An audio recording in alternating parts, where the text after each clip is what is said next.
ప్రార్థన చేసి మొదలు పెడదాం. ఓం గురు బ్రహ్మ గురు విష్ణు గురుదేవో మహేశ్వర గురు సాక్షాత్ పరబ్రహ్మ తస్మై శ్రీ గురవే నమః. ఓం అన్నాదో శ్రీ జగన్నాథ మద్గురు శ్రీ జగద్గురు మమాత్మా సర్వభూతాత్మ తస్మై శ్రీ గురవే నమః.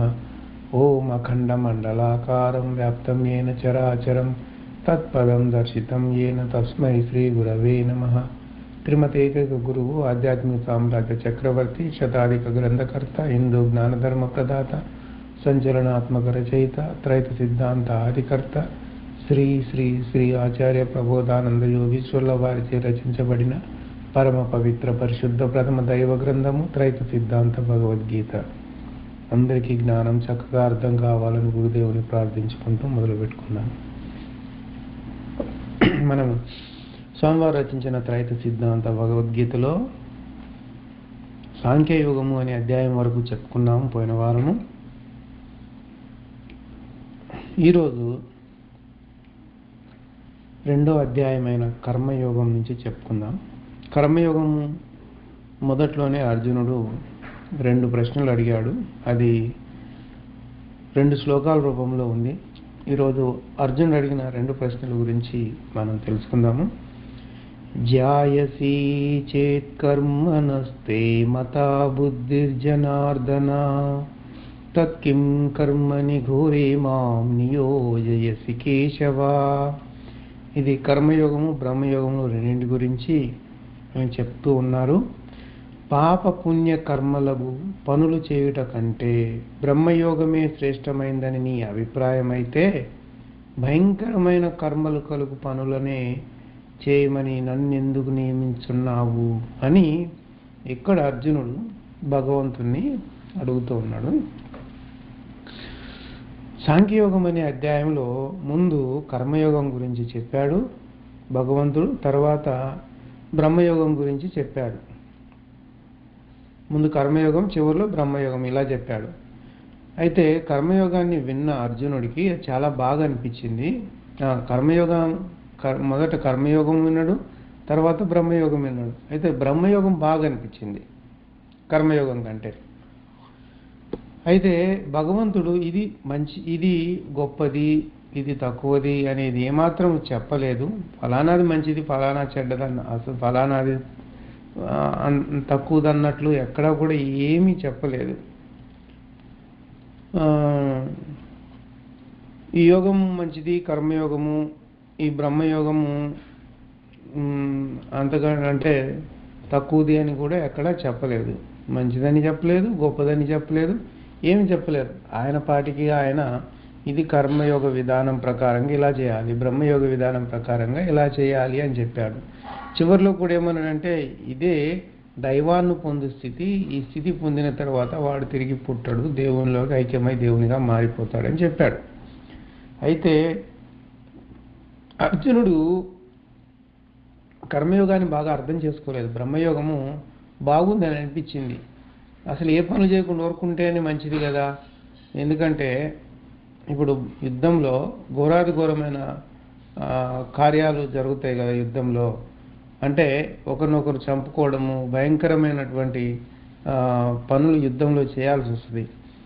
అందువలన దానికంటే బ్రహ్మయోగం చేయడమే మంచిది కదా. ఎవరిని ఏం చంపే పని ఉండదు, ఏముండదు, కదలకుండా ఒక దగ్గర కూర్చొని చేస్తే బాగుంటుంది కదా అని అనుకున్నాడు.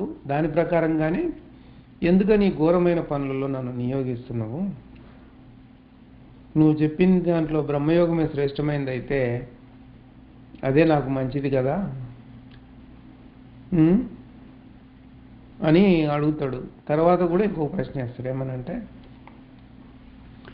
వ్యామిశ్రేణేవ వాక్యేన బుద్ధిం మోహయసీవ మే తదేకం వద నిశ్చిత్య ఏన శ్రేయో అహమాప్నుయాం. ఇది కూడా కర్మయోగం బ్రహ్మయోగం రెండింటి గురించి చెప్పింది.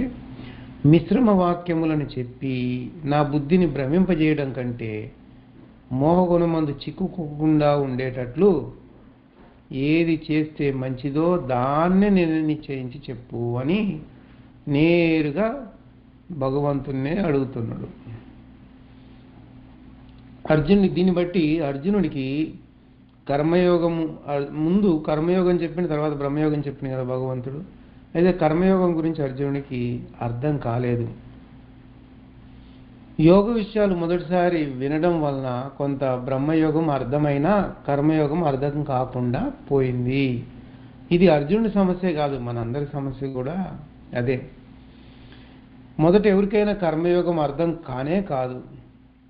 ఇంకా యోచించి చూస్తే కర్మయోగం అంటే ఏంటి, దాని అసలు స్వరూపం ఏంది అనే విషయము భగవద్గీత చెప్పే వాళ్ళకు కూడా అర్థం కాలేదు.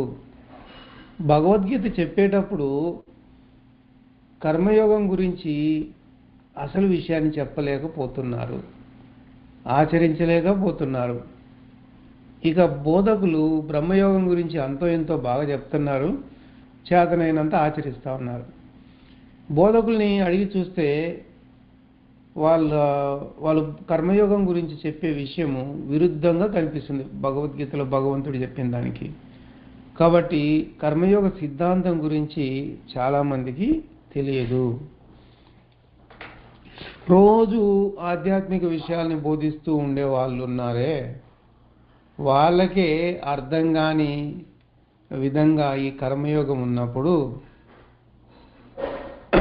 ఇంకా వాళ్ళు మంచి చెడు పనులను విభజన చేస్తూ ఉన్నారు. అసలు కర్మయోగంలో మంచి చెడు పనులను విభజన చేసేదే లేదు.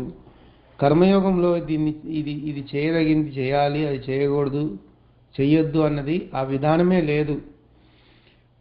కొన్నిటిని వదిలేయడం, కొన్నిటిని చేపట్టడం అనేది లేదు. కర్మయోగంలో అన్నిటినీ సమానంగా కర్మ ప్రకారంగా అన్ని వచ్చే కార్యాలన్నింటినీ సమానంగా తలచి చేయడం అనేదే ఉంది తప్ప ఇది మంచిది చేయాలి, చెడ్డది చేయకూడదు అనేది ఎక్కడ చెప్పలేదు. కాబట్టి ఒక్కసారిగా విన్న అర్జునుడికి అర్థం కావడం కష్టమే. అర్జునుడికే కాదు, మనకు కూడా కష్టమే. అలా చెప్పినప్పుడు కర్మయోగ విధానం అర్థం కానప్పుడు ఆ గందరగోళ పరిస్థితి ఎవరికైనా ఉంటుంది. అందుకే అర్జునుడికి కర్మయోగము బ్రహ్మయోగం ఈ రెండిటి విభజన తెలియకుండా పోయింది. దానివల్లనే అతను ఏమన్నంటే మిశ్రమ వాక్యాలు చెప్తా ఉన్నావు, కలగలిపి చెప్తా ఉన్నావు, వాటిని వినడం వల్ల బుద్ధికి అర్థం కాక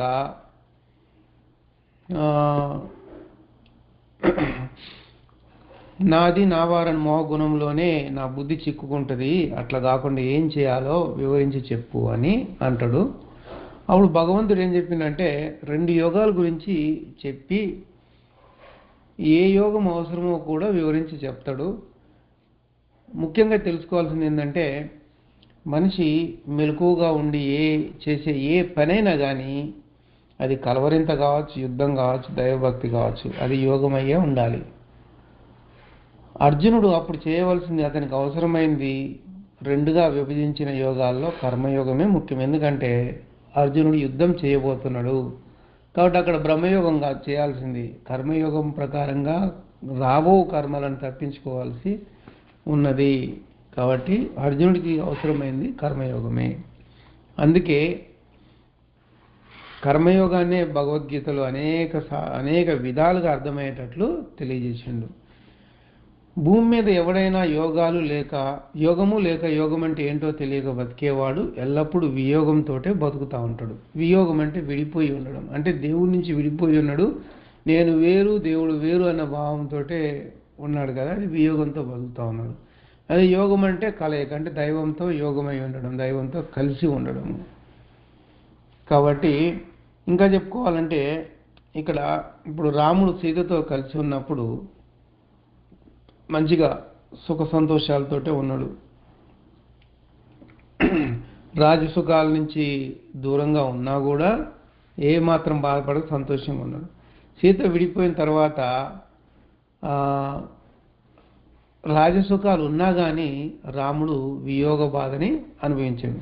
అట్లాగే మానవుడు దైవత్వాన్ని విడిపోయిన వాడై ప్రపంచంలో ఎంతో ధనము, హోదా, పలుకుబడి ఎంత ఉన్నా కానీ అసంతృప్తితోటే బతుకుతున్నాడు. దైవత్వం అనేది వాని దగ్గర లేకపోవడం వల్ల, వియోగం అనేది ఉండడం వల్ల అది అసంతృప్తికరమైన జీవితమే తప్ప వేరే ఏమీ ఉండటం లేదు. కాబట్టి భగవంతుడు యోగం గురించి అర్జున్ని అడ్డం పెట్టుకొని మనందరికీ అర్థమయ్యేలాగా మనిషి ఈ హద్దులో ఉంటే యోగం అవుతుంది, ఈ హద్దు దాటితే వియోగం అవుతుంది అని తెలిపాడు. ఆ మాటలనే గీత అని అంటున్నాం మనం. అంటే మన దేహం చుట్టూ గీసిన హద్దు, గీత అంటే హద్దు అని మనం చెప్పుకుంటున్నాం. హద్దు లోపలే సర్వధర్మాలు ఉన్నాయని. మనకు భగవంతుడు సాంఖ్యయోగంలో సూచనగా కర్మ బ్రహ్మయోగాల గురించి తెలియజేసి ఇక్కడి నుంచి కర్మ బ్రహ్మయోగాల గురించి సమూలంగా అర్థమయ్యేలాగా చెప్పడము మొదలుపెట్టాడు. అది భగవంతుడు ఇట్లని అనే శ్లోకం నుంచి మొదలవుతుంది. 3వ శ్లోకం అది. ఈరోజు ఇక్కడ ఆపేద్దాం, మంగళం పాడి ముగిద్దాము. వచ్చే వారము కర్మయోగంలో 3వ శ్లోకం నుంచి చెప్పుకుందాము. ఓం మంగళము మీకు మద్గురు చంద్రమా, మంగళము మీకు మహిప్రకాశ, మంగళము చేసి మరి మృక్యద అఖిల జీవసంగ ఆత్మలింగ. అందరికీ ప్రబోధార్పణం. నమస్కారం.